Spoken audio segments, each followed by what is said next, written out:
In today's video, I'm creating a very simple rose and leaf tattoo using clean liner work and soft black and gray shading. This client came to my studio with his own custom design and had one special request. He didn't want any color at all. He wanted a classic black and gray tattoo with very light shading instead of a bold, high-contrast look. Hello everyone, welcome back to Tattoo 18. Personally, I think black and gray tattoos never go out of style. They look elegant, timeless, and age beautifully when done correctly. That's why so many tattoo lovers choose this style over colorful tattoos. The rose tattoo has been one of the most popular tattoo designs for decades. A rose symbolizes love, beauty, strength, passion, sacrifice, and new beginnings. Depending on the person, it can also represent memories, relationships, or someone special in their life. Every rose tattoo tells a different story. For this tattoo, I started with a simple outline. Since the client wanted delicate line work, I used a Falcon 3 round liner. For gray shading, 17 round Magnum cartridge edge needles. My machine was running at 8 volts with a 3.5mm stroke, which gave me smooth, consistent lines without making them too thick. This setup is perfect for fine outlines and detailed leaf work.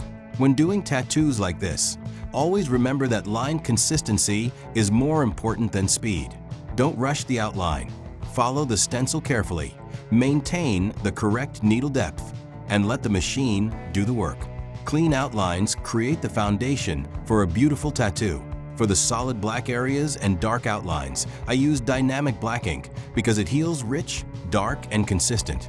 Since my client specifically wanted a lighter black and gray tattoo, I prepared a very soft gray wash by mixing 30% dynamic black with 70% world-famous white ink.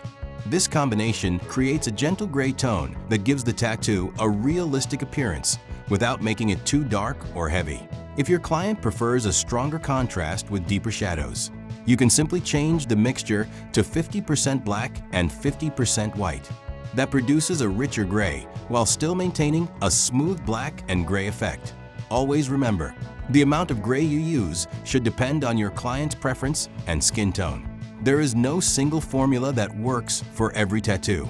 Communication with the client is just as important as your tattooing technique. For the leaves, I kept the shading very soft. Instead of filling every area with dark black, I left plenty of skin breaks. These negative spaces help the tattoo breathe and make the overall design look more natural. Light shading also allows the details of the leaves and petals to remain visible after healing. One reason black and gray rose tattoos remain so popular is their versatility. They look amazing on both men and women, work well in small or large sizes, and can easily be expanded into a sleeve or combined with clocks, butterflies, names, skulls, or script tattoos in the future. Another advantage is that black and gray tattoos often have a classic, artistic appearance. Rather than relying on bright colors, they use contrast, texture, and smooth gradients to create depth.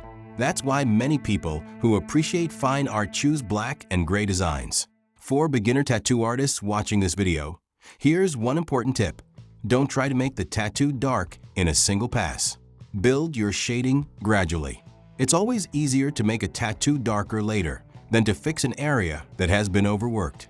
I hope this tutorial helps you understand how to create a simple rose and leaf tattoo with clean outlines and soft black and gray shading. If you enjoyed this video and learned something new, don't forget to like, comment, and subscribe to Tattoo 18 for more tattoo tutorials, shading techniques, beginner tips, and creative tattoo ideas. Thank you so much for watching, and I'll see you in the next video. Happy tattooing!